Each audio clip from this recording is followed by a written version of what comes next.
It's Thursday, November 15th, and you're listening to the Geek at Geek News Central, the longest continuous running tech podcast. This is show number 817, sponsored in part by GoDaddy.com. Our November special for all new and existing GoDaddy customers, $4.95 .com's domain. Use the promo code GEEK495 or take 20% off your total order using promo code GO20 off too. Again, 495.coms. Use the promo code GEEK495.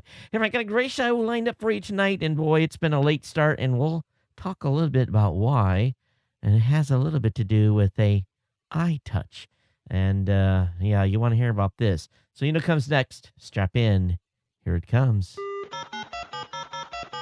All right, people, I need a go, no-go for the Geek News Central podcast. Digital archive recorders. We're go fly. Microphone. We're go fly. Video feed. Go. Web browser. Go. RSS data stream aggregator. Go fly. Interflux Toddism suppressor. All right. I'm confused. Host readiness check. Welcome to the show. Welcome to the show. The Geek News Central podcast is a proud member of the Tech Podcast Network. If it's tech, it's here. All right, ladies and gentlemen, we are ready to go. Cue Todd in 5, Button, who's got the button? 4, There is no cause for alarm. 3, Everybody hold on to something. 2, Just press the button. 1. Aloha and welcome to Geek News Central, coming to you as live as it can be from the beautiful state of Hawaii via the Geek News Central studio overlooking Greater Honolulu. Hey everyone, welcome to the show. Of course, my name is Todd Cochran, and this has been one of those nights of two thumbs because I've been all thumbs in getting the show started tonight. Hey everyone, welcome to the show. Of course, if you're new, I want to welcome you to the show. I want to thank you for checking us out for the very first time. And we'll talk about how you can get subscribed here in just a second. But more importantly, I want to give a warm welcome to the Ohana, the longtime listeners and viewers of the show. I want to thank you for tuning in, staying tuned in, being subscribed, and everything goes along with it. And again, for those of you that are brand new to the show, watching or listening for the very first time, thanks for checking us out. And definitely get over to geeknewscentral.com and check out. See, I'm all thumbs tonight. Let's see if I can hit the right button. Yeah. Get over to geeknewscentral.com and check out all the great content. Of course, you can get subscribed to the show real easily by basically following the second column of the website. You'll see a subscribe and show page link. So get subscribed via iTunes or an RSS feed. Of course, you want to get signed up for our newsletter as well. The newsletter is basically, I'm going to send you an email at the end of the show that will contain all the links, all the hyperlinks and articles that I'm going to talk about tonight. So that's really a great way to stay abreast of what's going on with the show. Of course, if you just come over to Geek News Central on a daily basis, we've got a team of writers that are putting tech content up there. So you'll definitely want to come back and check us out on a daily basis. And I think what you're going to do is over time, the site and our content is going to grow on you. Of course, we've got lots of content for all kinds of different discerning tastes. We've got the Gadget Professor, produced every Thursday. We've got Saturday Morning Tech, that's done by me and a couple of guests whenever I'm here in Honolulu. Robot Underpants, we've got Langley putting on a Google Hangout and talking about whatever is on his mind. And periodically, I do the Chrome Show. So, as you can see, two thumbs tonight in trying to get started. It's it's shaping up to be one of those evenings, that's for sure. But, hey, don't forget you can contact me on Twitter at Geek News, or you can drop me an email at geeknews@gmail.com, or on the voicemail hotline at 619-342-7365. You're going to see also on the Geek News Central website, there's a link there that says send comment. And basically what all that does is load it up so that you can basically send us a voice message right from that link. And you guys are going to laugh because I've got something I'm going to play for you tonight. I knew it wouldn't take too long for it to happen, but I'll share with a funny audio clip with you at the end of the show, and I think you guys will get a kick out of it. So of course, the night that my wife is not feeling good, the phone starts ringing, and yeah, I guess someone got it quick. That was good. And so yeah, we're getting off to a great start tonight. Hey, so We're live streaming on Livestream on Ustream and also at live.geeknewscentral.com, right on the main website as well. The best audio and video is right at geeknewscentral.com. We've got advertising free streaming using Amazon Flash Media Server. So if you're watching us live on any of those services, you can come over to geeknewscentral.com or live.geeknewscentral.com and watch advertising free. And don't forget, we're part of the Tech Podcast Network here at Geek News Central. Lots of great shows over at Tech Podcast. So before I trip over myself too much here, let's take care of a sponsor spot, and we'll get into a few admin items before we get into the full-blown content tonight. Hey, I want to thank the folks over at GoDaddy.com for being a longtime sponsor here. We've got some great deals for you this month. We've got 20% off your total order using promo code GO20 off too, and we've got the $4.95.com. This is a code. It's good through December 7th, where you're going to really save some money by, going to save as much as $2 to $3 off a domain name purchase, especially a .com purchase. So definitely check that out. Now you can get access to all my codes real easy. All you got to do is come over to geeknewscentral.com. Scroll down the page. You'll see the big banners in the second column says GoDaddy promo codes. That's going to load the page. It's going to have all the promo codes there to use. Now, I'm going to share something with you guys real quick. Something that I was kind of trying to get some family members here blogging. And I had already bought some domain names. And so, believe it or not, it was one of the, let's just put it this way. The volunteer was not who I expected it was in a family. And it was my 8-year-old. And he wants to do his own blog. He thinks that would be really cool. So I'm not going to say the domain name because we're going to keep it under wraps. So he sat down with me right here. I slid him over and put a chair in and showed him what we were doing. And we walked through, and I basically kind of, helped him get through getting a website set up. We picked out a template together. And of course, he wanted something kind of cool, kind of cartoonish. And we found something for him. And really, I kind of let him just do the clicking. And really, he got pretty close to getting completely set up. Had to, step him through a couple of things. But he's basically got his own little private blog now. We've got it behind a password so that I know what the domain is. I can go to it and we can log in. And he knows how to get to it and log in and be able to actually start putting stuff up. And he's having a blast. He's putting pictures on. And I think I may have unleashed an animal. So, but it was kind of cool in being able to see him do all that himself with very little prompting. So I'm thinking to myself, my God, if my 8-year-old can do it, kind of that one car firm that says if a caveman can do it, well, if an 8-year-old can do it, can set up his own website, so can you. So consider a website or a domain name for a Christmas present this year. And I guarantee it's not going to be difficult for someone to get set up. And all we really did was use the pre-existing install systems on GoDaddy to select the WordPress install. He put his username in, put his password in, and I didn't make him go super extreme on the password because I've got it locked out so that you have to have another password to get to the front. But we had a good time doing it, and he had a lot of fun, and so I kind of will share with you guys a little bit more as we go on what he's doing. But hey, definitely don't forget all my promo codes there, 12 to 14 of them to use each month. Most of them do not expire, so you can use it on every occasion. We want to thank GoDaddy for being a sponsor here, but I just kind of wanted to share with you that cool thing that my youngest did, and just I had a lot of fun with him doing it. I thought it was going to be my daughter or my son, and they're kind of like, whatever. Well, I want to talk about why I was late getting the show started tonight. So I may have mentioned before I went to Texas that we had a little situation here that developed that happens when you have teenagers, and I confiscated cell phones. The cell phones basically got locked away, and the kids weren't allowed to use them while I was gone. And my intention was, when I got back from Texas, was to have the discussion and they get their cell phones back. Well, we had a little bit of an incident that prolonged the return of the cell phones. And my daughter, she got her cell phone back today, but my son, he is still on lockdown.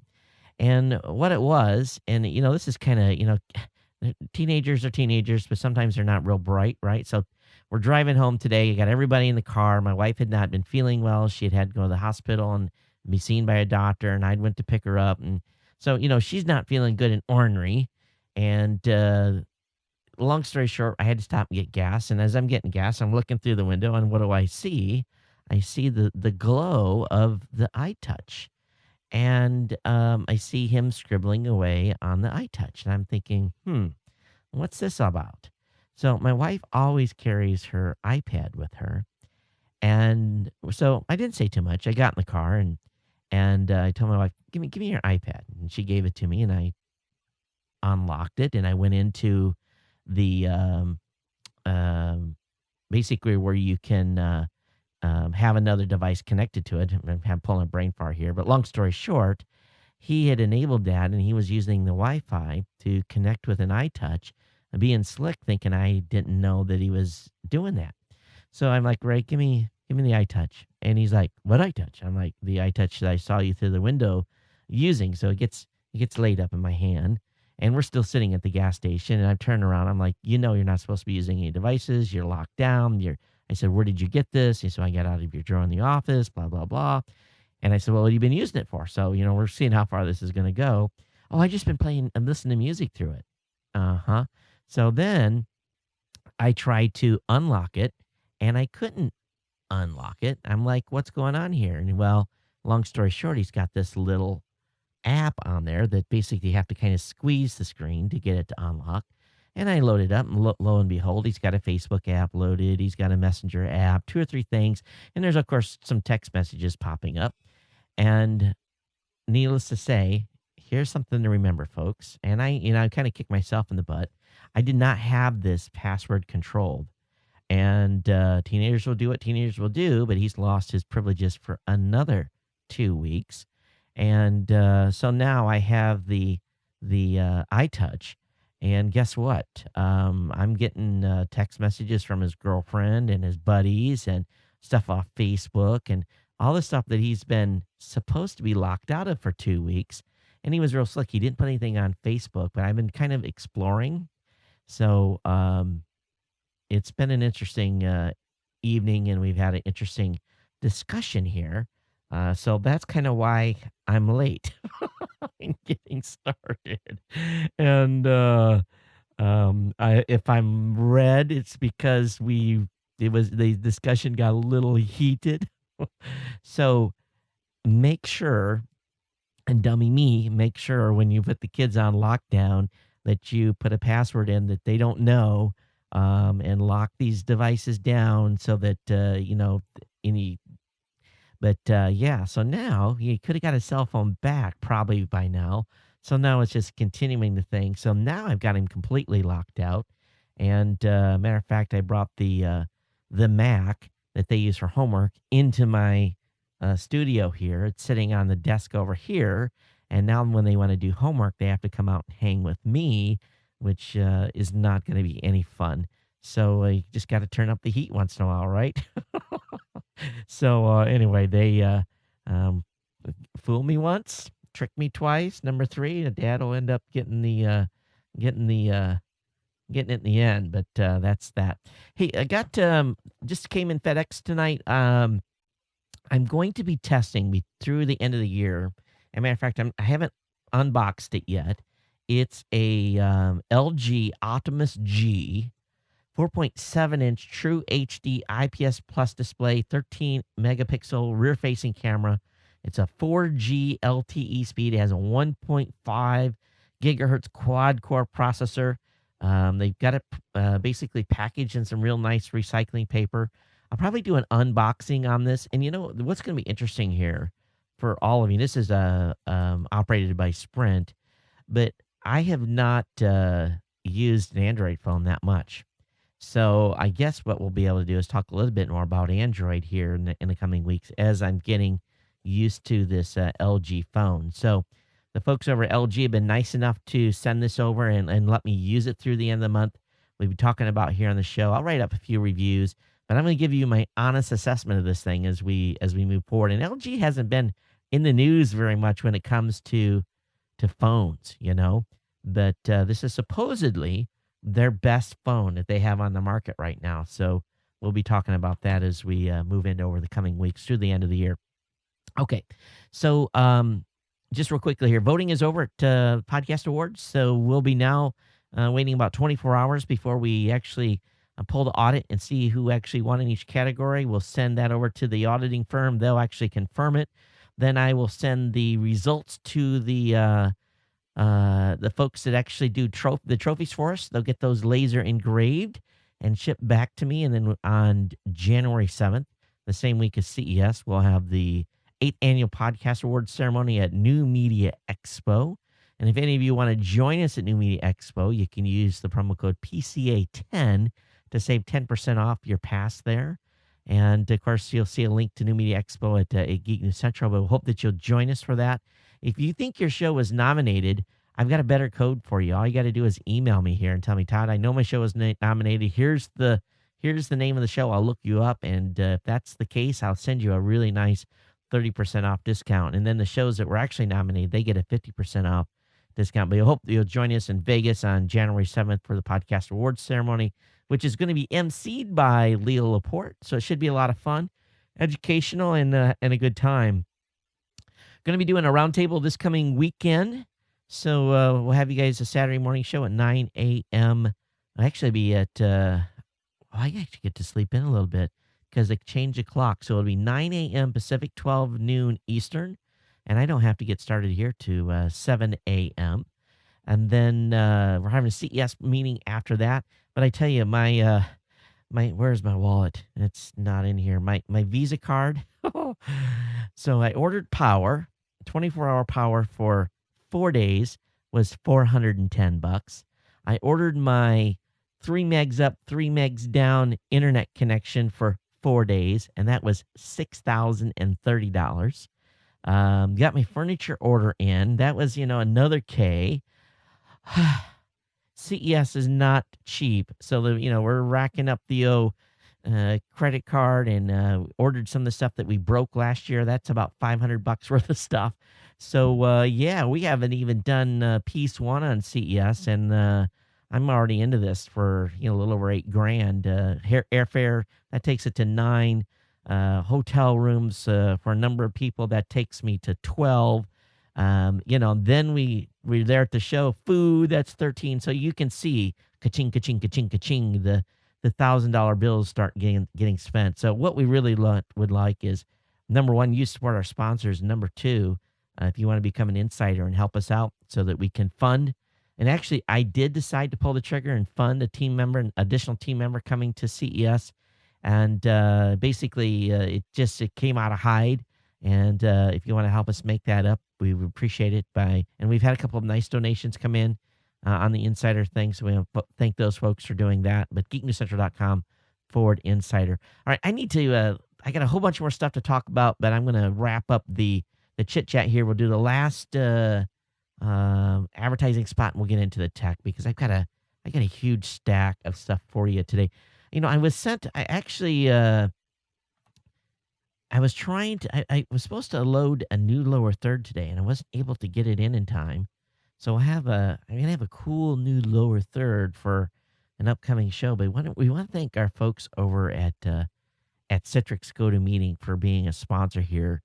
And really, between my iPad, between my iPhone, between my desktop, doesn't matter where I'm at, I can have a meeting.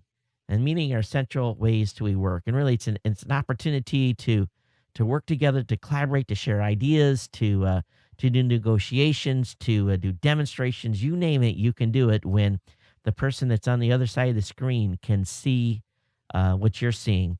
And actually, one thing that happened to me the other day was that I was doing a presentation, and I could tell that the guy that I was talking to, I was losing him. It was pretty early where he was at, really early where here was I at. And, I could tell that he needed his cup of coffee. So I said, hey, I called his name. I said, hey, he said, we're at kind of a break point here. You want to go grab a cup of coffee and meet me back here in about 5 minutes and we'll wrap this up. And he's like, oh man, he says, you read my mind. And what he didn't realize was I'm watching him face to face with the HD faces. So what would have happened if I had not been able to, we're not sitting in the same room together. He's just looking at a computer screen. I'm looking at him and in the webcam, and he's looking at me, but this really didn't dawn on him that was kind of my clue. I probably would have not done as well with that meeting if I had not had that visual face to face. So, unless you're using GoToMeeting with HD faces, you are not going to have that same experience. And really, it's the powerful and most simple way to meet and collaborate online. And no matter where anyone is located, GoToMeeting allows you to share the same screen, making it easier to really be on the same page. And with the built-in HD video conferencing, you can see each other face to face. So it's easy to join or launch a meeting from anywhere using a computer, phone, or tablet. Again, try GoToMeeting for free for 30 days. And for this special offer, visit GoToMeeting.com, click the Try It Free button, and use the promo code podcast. Again, remember to use the promo code podcast. GoToMeeting. Meeting is believing. And we want to thank our friends over at Citrix GoToMeeting for being a longtime sponsor here and taking care of the show. And thank you for your support of them as well. All right, let's go ahead and I got to get into the tech. We got just an absolutely boatload of stuff to talk about tonight. And some of it's good, some of it's crazy, some of it I'm like, where are we going right now? And let me get that loaded up and get a couple of these things over here. Minimize. And no, I don't want you. I want the other browser. There we go. And this is are you guys getting ready for Black Friday? Any of you going out and shopping during Black Friday? Well, I'm going to try to find Black Friday deals and bring to you over the next couple of shows. And actually, I'm not going to do a Thanksgiving series. The show Thanksgiving is on Thursday. Yeah. Probably no show next week on Thanksgiving. I will probably take the holiday. So I hope you guys will. Maybe I'll do something special. Maybe we'll do a Saturday morning tech and have something special then. But anyway, just also we're going to do the 24-hour podcast on December 15th. I made the decision on that. So I'm putting out an agenda and looking for people to bring on. So set your calendars right now. December 15th will kick off at 8 a.m. Pacific time, 11 a.m. Eastern, 6 a.m. Honolulu time. So 24-hour podcast is a go for December 15th unless something crazy happens. But it's all, I basically made the commitment to do it. There is with a lot of stuff going on legislative right now, some stuff that's not going on. But Senator Ron Wyden has, it seems to be one of the small number of people in Congress who are really kind of willing to stand up against bad bills. And, he has come out and put a hold on the Intelligence Authorization Act for fiscal year 2013. Now, this was had gotten support by Senator Dianne Feinstein. She was more interested in punishing whoever blew the whistle on questionable U.S. activities like Stuxnet and so forth. So anyway, he was able to put the brakes on this thing, and he says, I think Congress should be extremely skeptical of any anti-leaks bill that threatened to encroach upon the freedom of the press or would reduce access to information that the public has a right to know. Senator Wyden said this in a floor statement, publicly announcing his hold. He goes on to say, without transparent and informed public debate on foreign policy and national security topics, American voters will be ill-equipped to elect the policymakers who make important decisions in these areas. So, basically, this was a bill that was designed to punish government whistleblowers. And I think all of us can agree that there's a time and a place for whistleblowers to basically, call out fraud, illegal activity, stuff like that, where taxpayer dollars are being wasted and, on and on. So even though I don't have a lot of details on what was in this bill, the folks over at TechDirt seem to be pretty pleased with the hold, and I'll let you guys go through it and do a review yourself. But this one has been iced, at least at this point. Now, in an interesting move here by the University of Washington, and this is going back. This is kind of switching gears a little bit, going to talk about sports reporting. And basically, the University of Washington reprimanded a credentialed reporter for tweeting too much during a college basketball game. Now, this discussion generated a bunch of discussion around the web, and they went in to make a pretty bold comment that basically says we're always trying to protect live presentations of events. That's something that has always been our right for decades and continues to be so. As technology gets better and better, we're going to have to be more vigilant about how we do it, but also understand that reporting has changed too. There's a fine line there, and we're always going to be cognizant and reasonable. Well, the problem is they weren't reasonable. They basically said, hey, you're tweeting too much. And this guy's a reporter, right? So he's trying to generate interest in what he's talking about, and so I don't get it. The school considers any sporting event that's put on by the university to be creative property of the university, and they feel that they need to protect the groups that are paying to actually broadcast or stream or whatever they're doing with this content. So, there's some case law already in place on why they can't really limit this and why some of the reasoning in their deductions on their intellectual property is flawed. But it goes on to show that these folks are really not up to speed on the way technology is moving. And I think it's pretty narrow-minded of the university. But, they're under incredible pressure because of all the tenured professors, the salaries they have to meet, the institution itself, and being able to support, all those employees. It's a business, so they have to, that's their mindset is this is a business, and we need to keep the cash rolling, and we don't want some reporter who's just sitting in the sidelines here tweeting about this game too much and drawing attention away from our sanctioned broadcast group. So it is kind of an interesting move by the University of Washington, and I think their limits on this journalist are ridiculous, and we'll see where this leads, but it is an interesting move.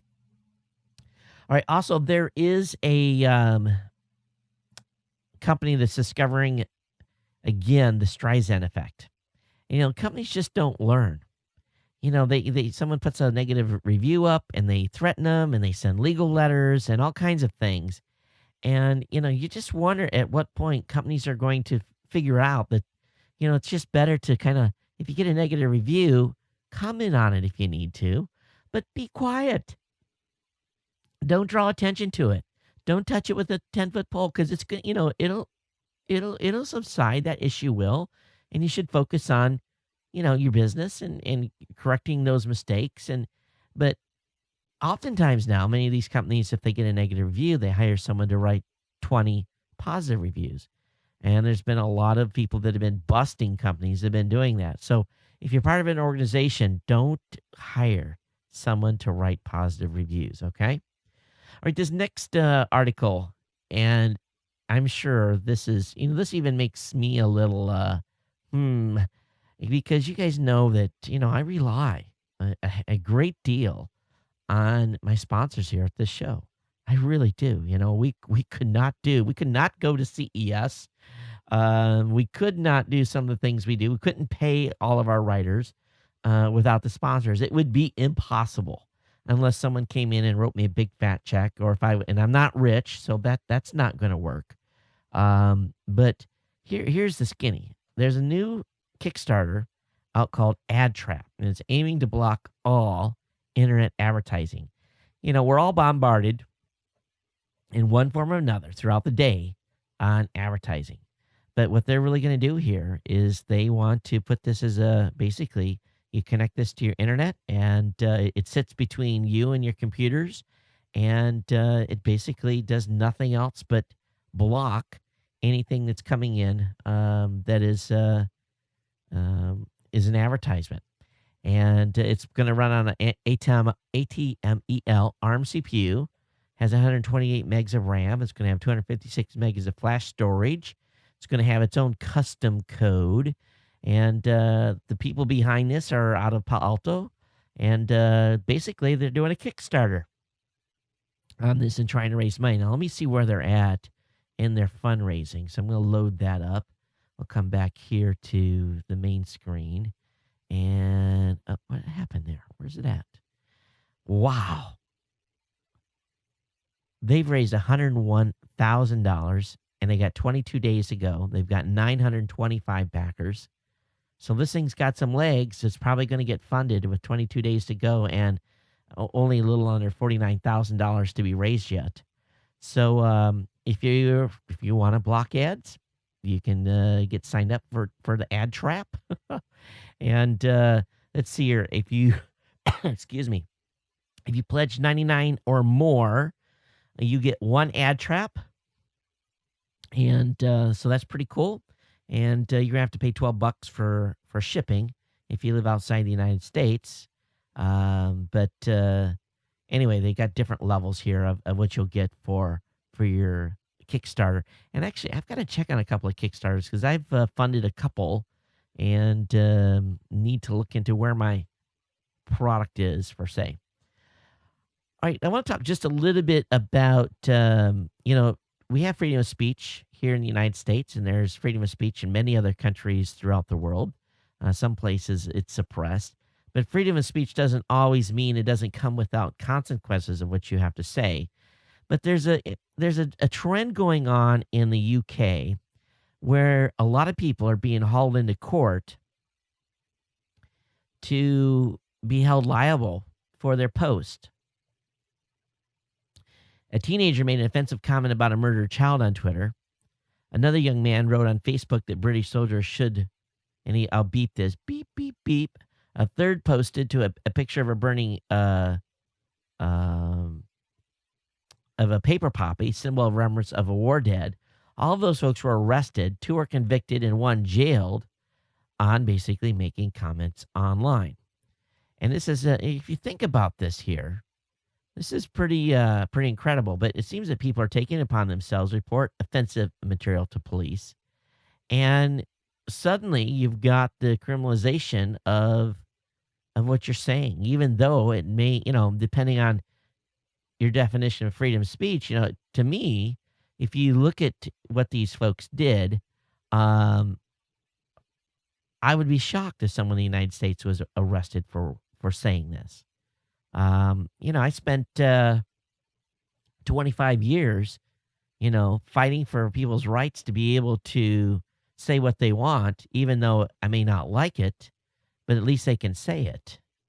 And, but it just goes on here and talks about all the stuff that's going on in the UK. Do you guys, we've got a worldwide audience here on this show that listen and watch. So my question is, are you guys seeing this anywhere else, or is this just kind of a UK specific thing?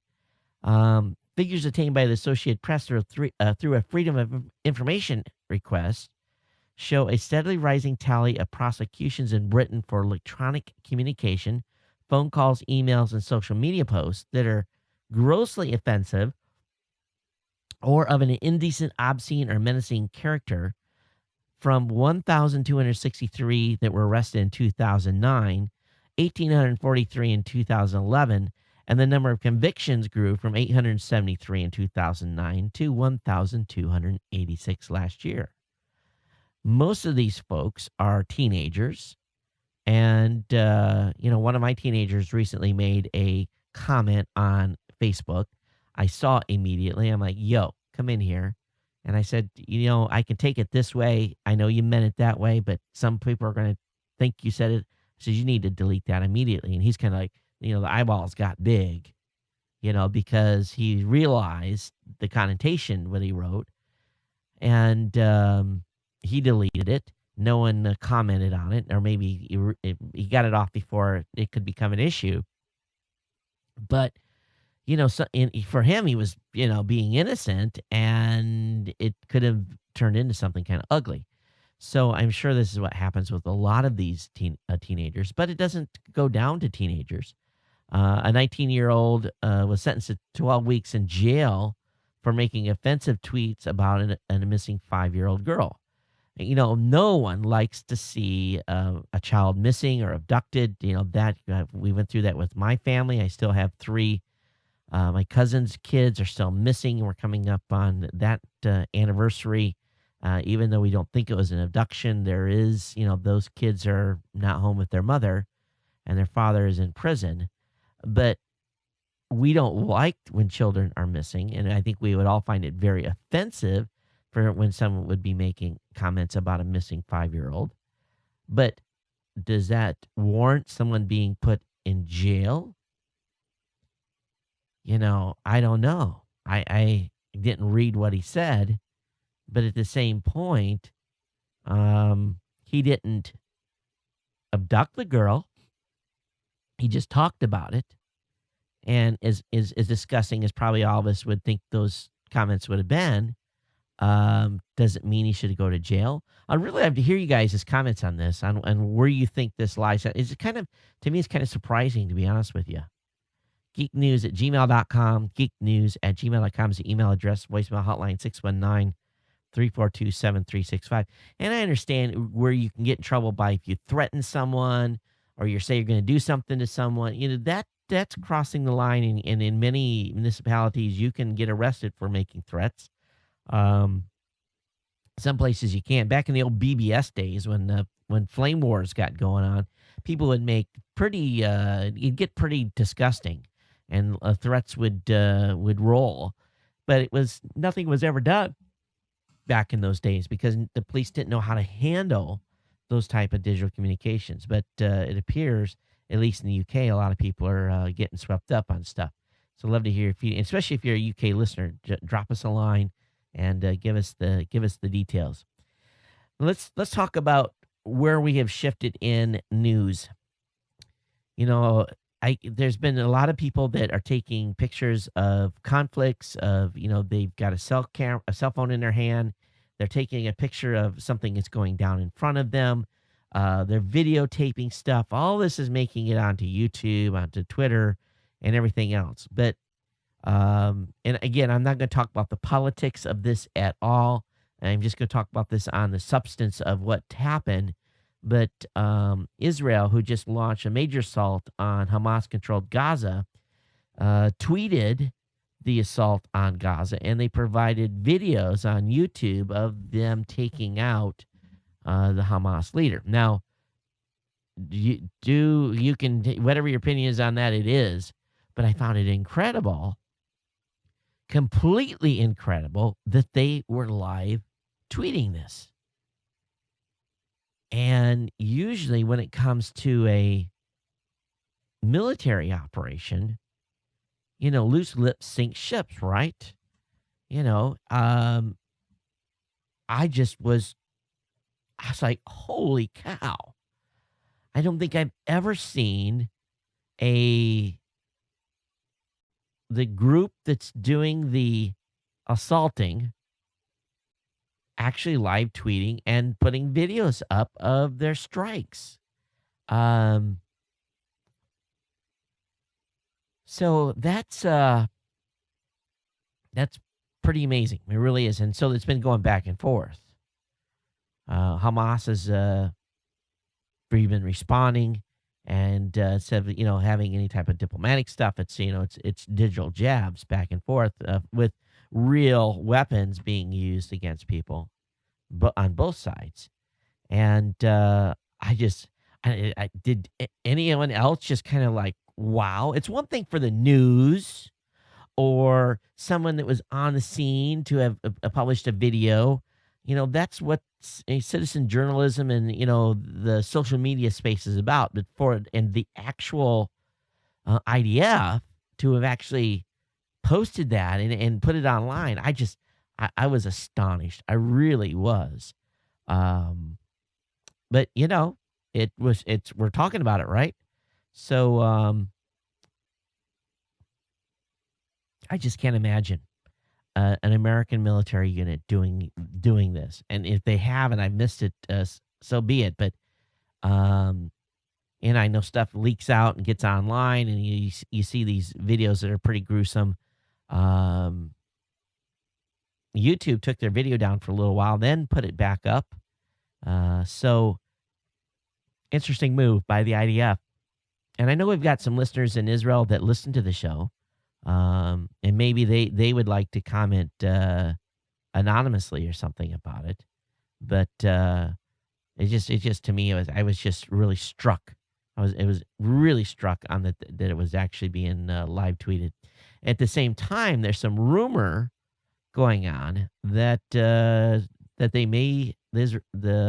Israel may be trying to cut the internet into Gaza, and that made my eyebrows even raise even more. First of all, I didn't know it was possible for them to do that, but there's some at least rumor on the street that this may be happening.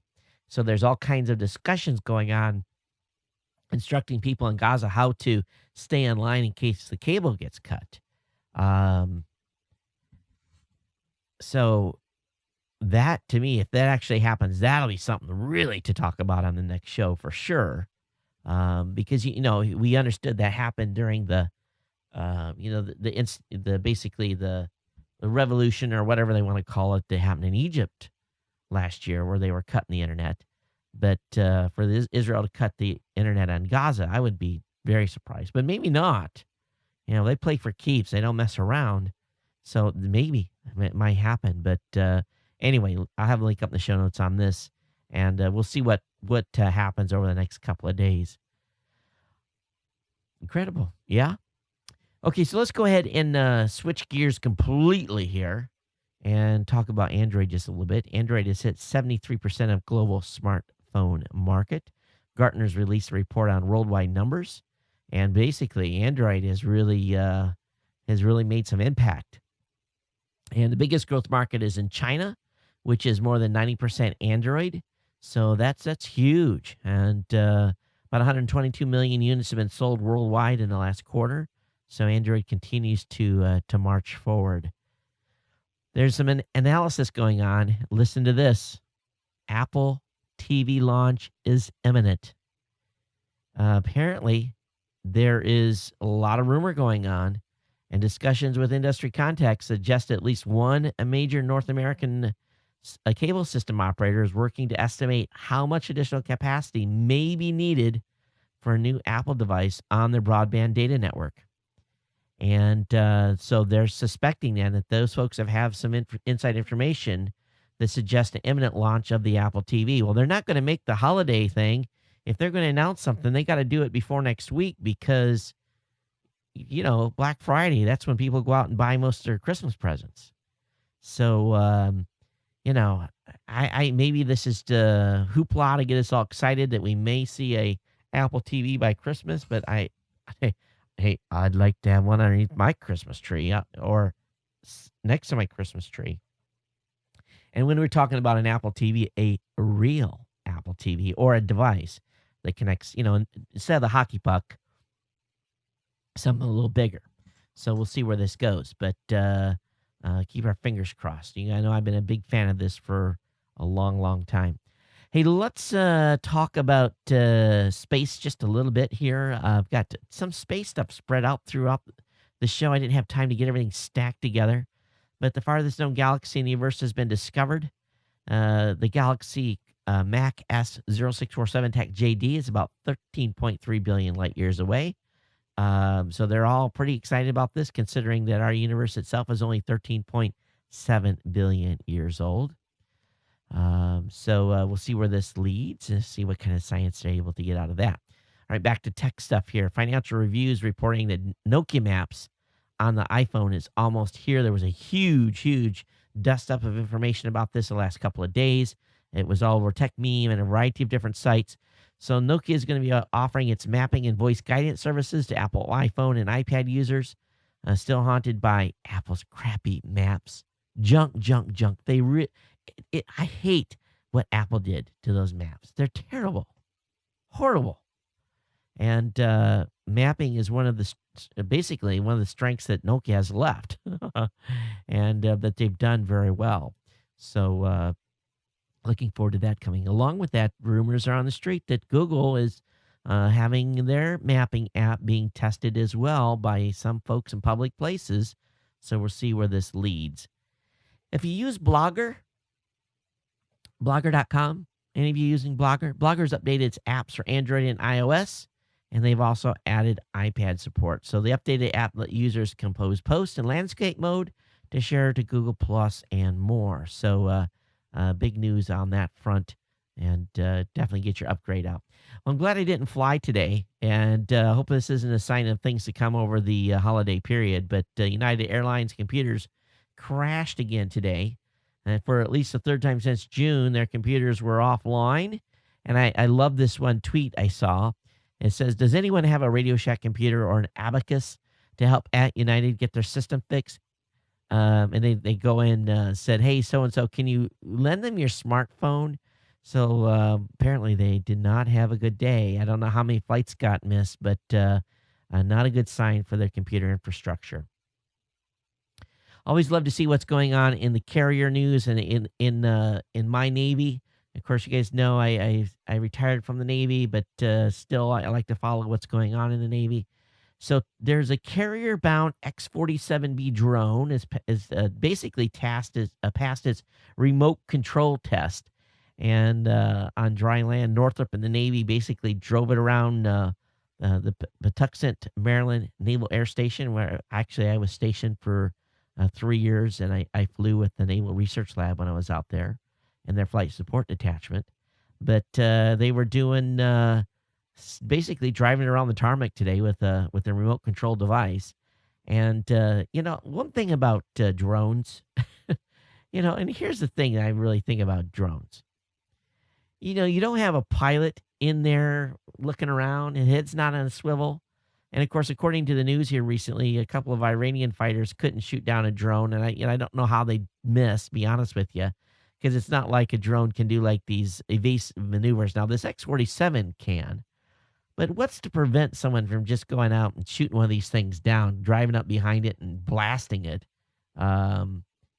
It's without a pilot in there, not looking around. I guess the sensors, but to me, it's just like, seems like it would be like swatting flies. I just don't see how these can be that effective. They'd have to be offensive type of utilizations. Defensive wise, I don't know how effective they are. It's not having a man in the loop or a man in the cockpit. Just to me seems to be a losing battle against someone that is, because this noggin can think a lot faster than any data link that's going on, a lot faster. So anyway, very, very cool stuff with the X-47B drone that will be gracing our majestic aircraft carrier decks here in the near future, with sea trials to start in about the next year or so. All right, NASA, they've been told to encrypt data after their latest laptop loss. The space agency lost another laptop full of all kinds of personal information. So this latest incident happened 31 October. And, when I travel, hey, I'm straight up. When I travel, anything that I consider that I would not want to have someone else get access to, it's on an encrypted hard drive, And I don't keep stuff on my laptop, because laptops get stolen out of cars, out of hotel rooms, out of going through TSA. Someone gets my laptop, first of all, they're going to have to get to the first line of defense, the password, and then once they do that, then they're going to have to get in and dig through. But everything that I consider critical is on an external, and I bought a good one, so that if it tampers, it's not going to be no one's going to be able to get access to that media. Make it hard for them, so they can go on to their next target for someone that hasn't. But I just don't understand why government employees are walking around from NASA with hard drives full of personal data. I think they call it PII, personal identifiable information. Why they're walking around with that stuff, unencrypted. I just find it incredible in this day and age. And apparently, this laptop was stolen out of a rental car in a hotel parking lot. All right, you live in the East Coast. You live in New York. Well, Time Warner Cable is facing a class action lawsuit over its decision to begin charging consumers a modem rental fee for equipment already installed on their premises. I think I already pay a modem rental fee. I think I always have, but the company sent out notifications to consumers in the New York area that they were going to be charged $3.95 for their rental of their device that was already installed, and basically changing up the terms of service.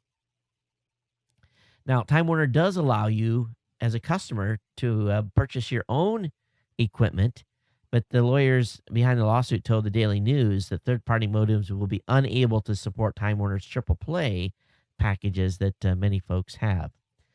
All right, a little-known bug in iOS 6 was quite the discussion point behind the scenes in the new media space over the past month and a half.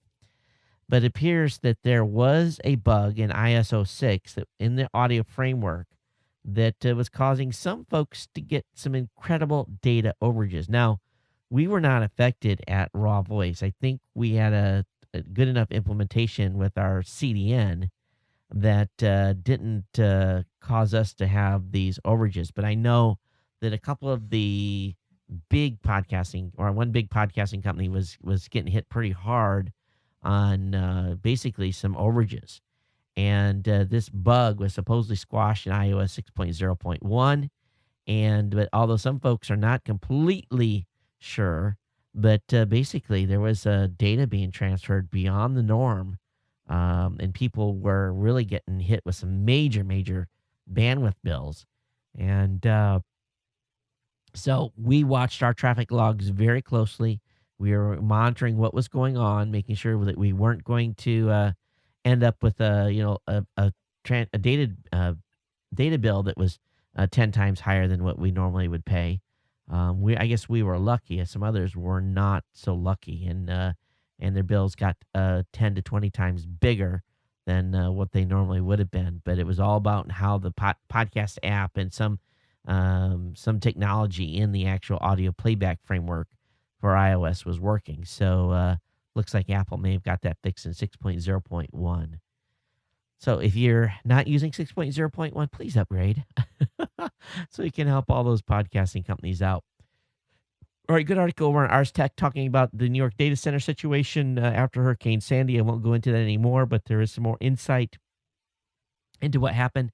I'll have the link in the show notes for you to check out there. Katy Perry, Rihanna, yes, all these superstars have signed an ad attacking Pandora for their copyright proposal. More than 100 prominent musicians have signed an open letter attacking the Internet Radio Fairness Act. And I think we all know about this. Is basically Pandora is asking for equal play amongst the different groups that are paying artists. And but they are not happy with Pandora and trying to get the Congress to step in and get the royalties reduced. Part of it is Pandora is not going to be able to stay in business if they don't. But this is a full-page ad in the Billboard magazine. Again, it was signed by artists such as Rihanna, Billy Joel, Katy Perry, Pink Floyd, Ludacris, and dozens of other performers. And so anyway, there's some dueling reforms out there, but Pandora's got a pretty good argument, and so we'll see where this goes.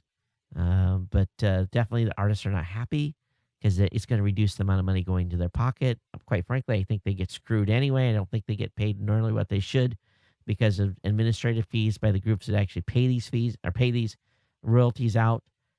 Time will tell. Google has closed in on $1 billion invested in renewable energy.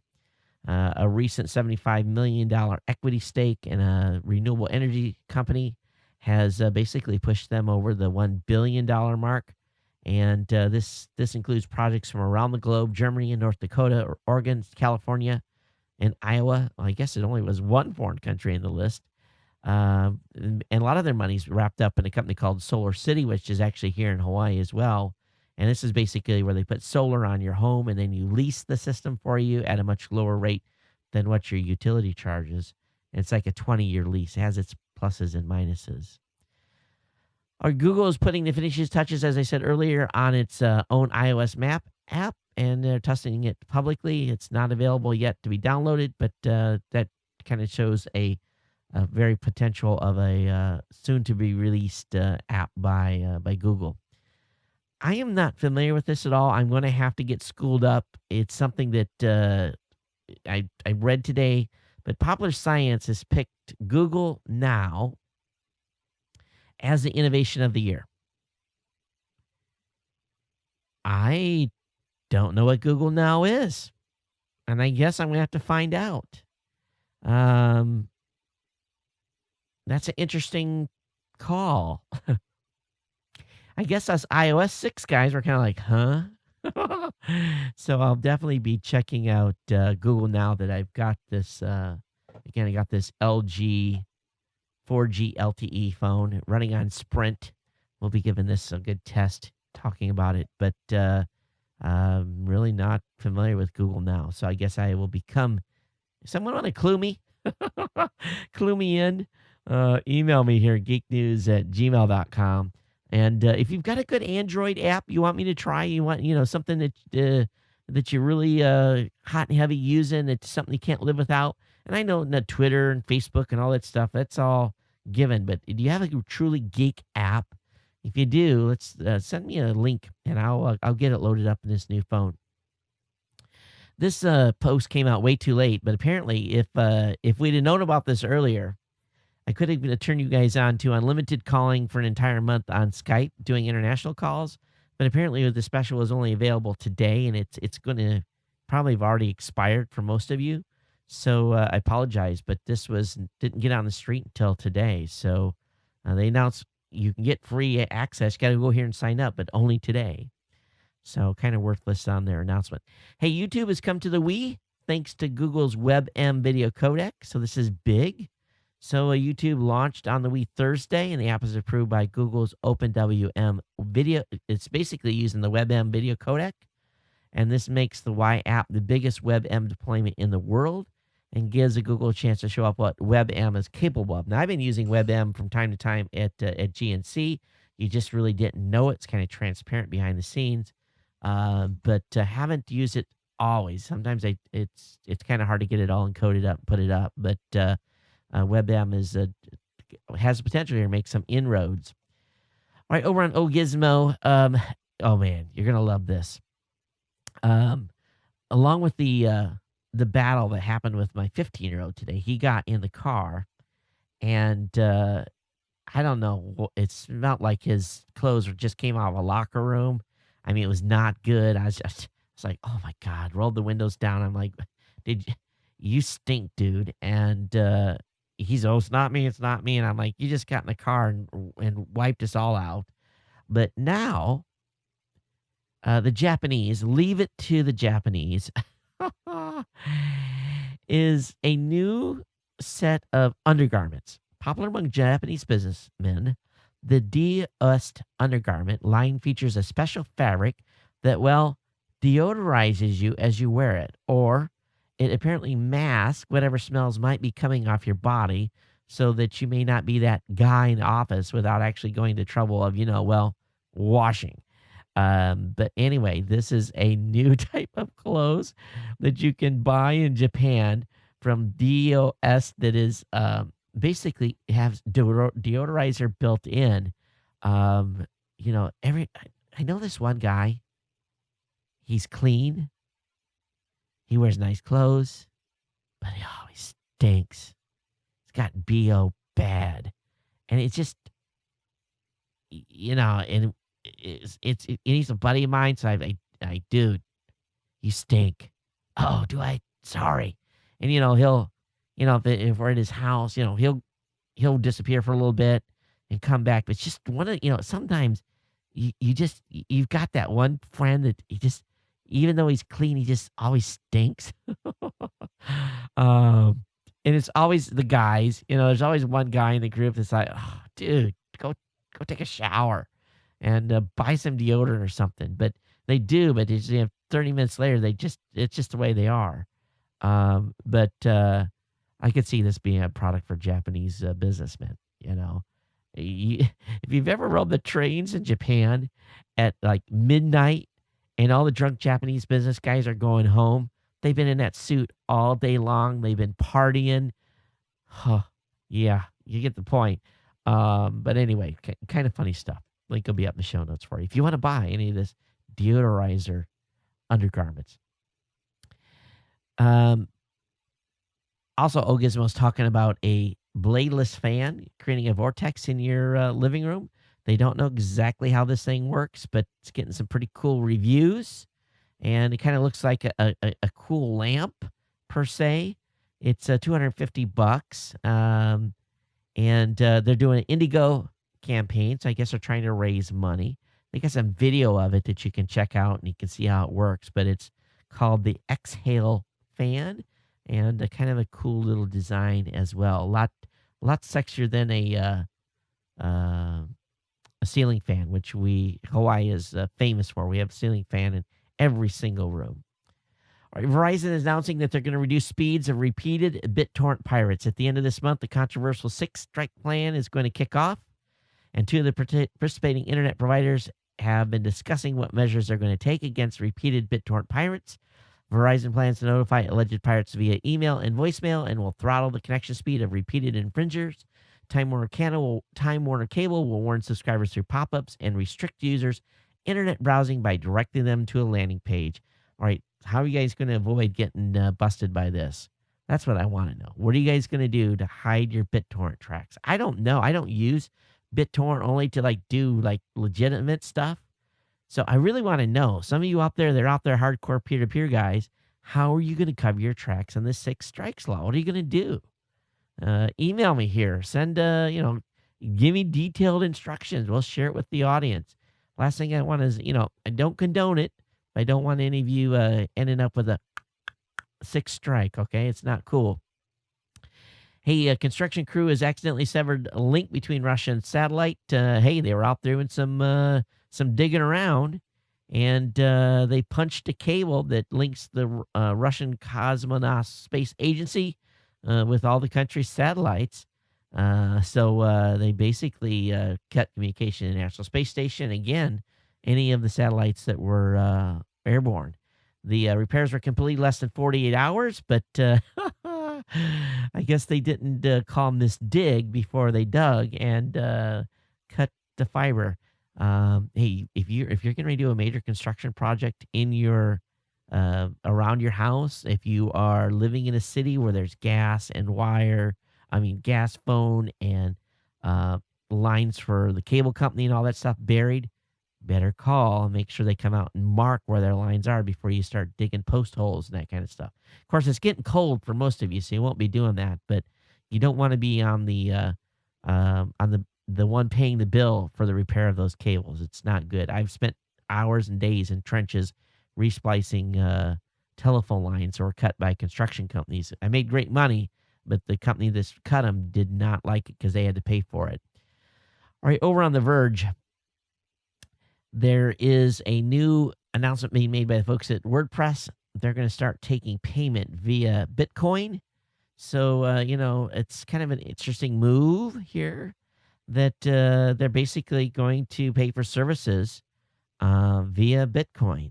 And they're saying that their Bitcoin payments will be handled by what's called BitPay.com. So that's an interesting move here by WordPress. Are they that desperate that they need to get payments via Bitcoin? I guess they're appealing to the folks that are actually using it. But I'm kind of surprised, to be honest with you. All right. We all know at this point, and I love this Gizmodo title, throw away your electronics because they're all turning into narcs. They say that Microsoft's been looking at a way to get Kinect to turn into a snitch. But now Big Brother's taking the talents of the nation's students with a shiny new line of whistleblowing ebooks. CourseSmart, a major publisher of e-textbooks, just unveiled CourseSmart Analytics, a new tool The track students' reading habits will undergo a test run at Villanova University, Rasmussen College, and Texas A&M at San Antonio before becoming broadly available in 2013. The program's ability to determine how many pages students read, how long it took to read, and how many notes were taken, and how engaged students were based on those numbers. They're going to do that? So what's going to happen is their e-reader will be reporting data back to the professors and teachers. So no longer paying someone else to write a paper for you. No longer paying someone to do homework for you. Wow. Now, one thing that's good, it says, of course, students who don't want their data shared have the ability to opt out. I think a lot of students are going to be opting out. Wow. Where's it go next? Are they going to send a report to, my doctor every time I take a crap and flush the toilet, so he knows that I'm having a good BM? Let's be serious. How much more are they going to spy on us? They got, the phones are calling home to mama and, sending data location back. When we surf the internet, they know who we are and what we're looking at on the internet and calling home to mama. It's crazy. It really, really is. Gosh, nuts, isn't it? It's being reported that terrorists could take down an entire city's LTE network for just $650. Now, they didn't say which piece of gear, but apparently the cell phone grid is vulnerable to some techniques, and this is pretty scary. So apparently there's some readily available power amplifiers that tied to the right type of signal could just basically knock out LTE completely. And they actually list 8 distinct ways within this post on how to do it. Wow. That's all I'm going to say. You ever seen a shrink-wrapped space shuttle? Well, there's a pretty good picture of one. The hangar that the space shuttle is in the Kennedy Space Center is they've got the space shuttle wrapped in a plastic bag to protect it from the construction going on. So I've never seen I've seen airplanes with plastic covers over them, but I've never seen one shrink wrap like this to keep the dust out. How much do you think that cost? Your taxpayer dollars at work right there. Another article in Gizmodo got a pretty cool video of an Mi-26 sling loading a CH-47. Any of you that know how big a CH-47 is, they're big, loud, noisy. They've got an Mi-26 that picks this thing up like it's a toy and hauls it away. So I'll have a link up in the show notes for you to check that out. Hey, Google's come out with a game, a reality game called Ingress. And it's a mobile game played out in real life. This looks like it could have some serious possibilities here. And maybe even at some point tied to Google Glasses. So it could be kind of cool. Walking down the street, you're playing a game. Be an interesting move by Google. Skype has fixed a major security hole. Basically, now you'll be able to change your password without worrying about that being ripped off. Over at sciencetoday.net, apparently there's a homeless planet out there in deep space. Astronomers announced Wednesday discovering a homeless planet 100 light years away from any orbiting stars. And basically, this thing somehow got drug out there in the middle of nowhere. And they feel this could be done by any planet that's basically ejected from its orbit as it's being affected upon by some other quote-unquote other gravitational force. And they feel that these free-floating planets may be as common as normal stars. But I bet you they're pretty doggone cold when they're out there in the middle of deep space. Hey, NASA's working with SpaceX to fix anomalies from the last Dragon cargo flight. Lots of stuff happened on that flight. They had some computer failures. They had some freezer issues. Of course, we know about the motor stuff, but some boosters and some... so they're working with NASA to fix some of those issues. These are to be expected with a brand new company bringing stuff to the International Space Station. So have the link up in the show notes on that if you want to go through it all. Apparently, the president signed a secret directive on cybersecurity. This executive order that allows the military to act more aggressively to thwart cyber attacks. It's limited only to the military, and so that's kind of an interesting move. So we'll see what happens there. Not too many more details than that. It's out and available. And what else? We've got a couple of last things here.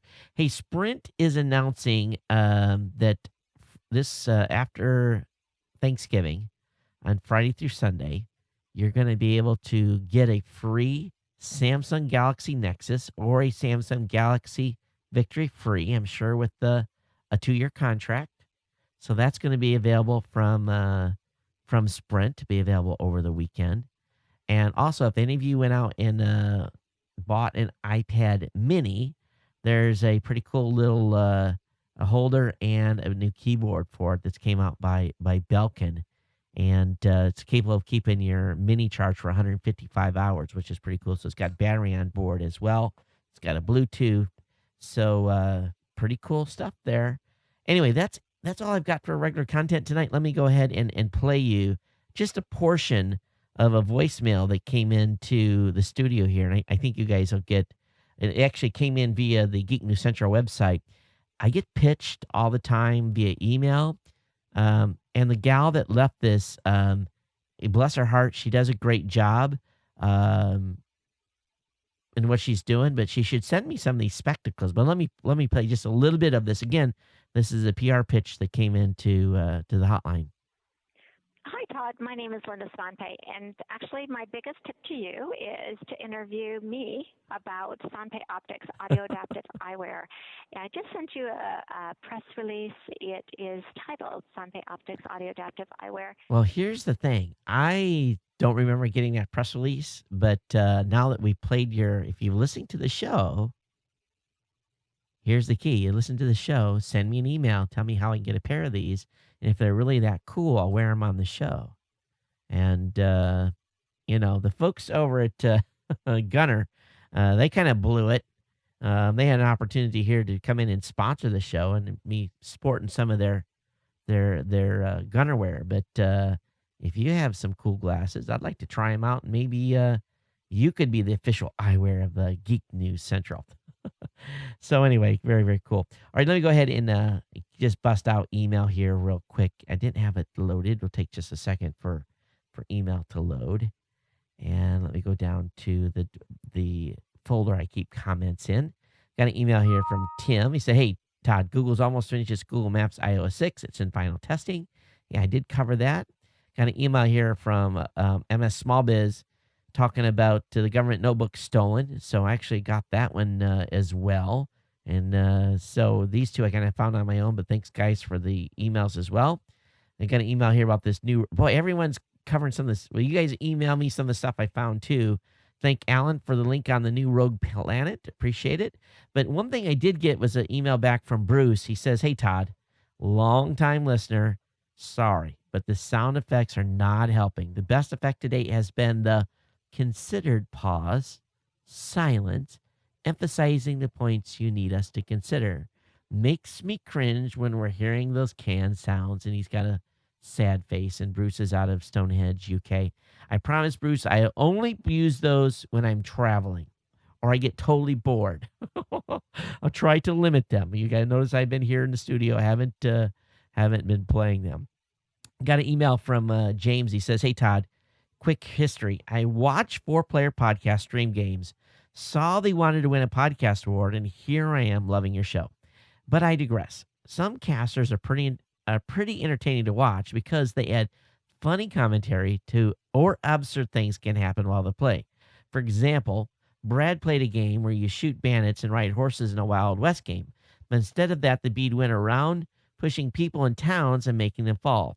I had Codcast for the same reasons you do, Todd, as most of the time they do just what everyone else does. So that's very cool. But I don't know. I guess I'm not a gamer. I'm not going to watch, but I'm glad you... And I know that those guys over at the 4-player, they've got a huge... It's popular. Huge huge following. So if you guys like gaming shows, they do a big one. I don't think it's child safe though. Be forewarned. I think that's it.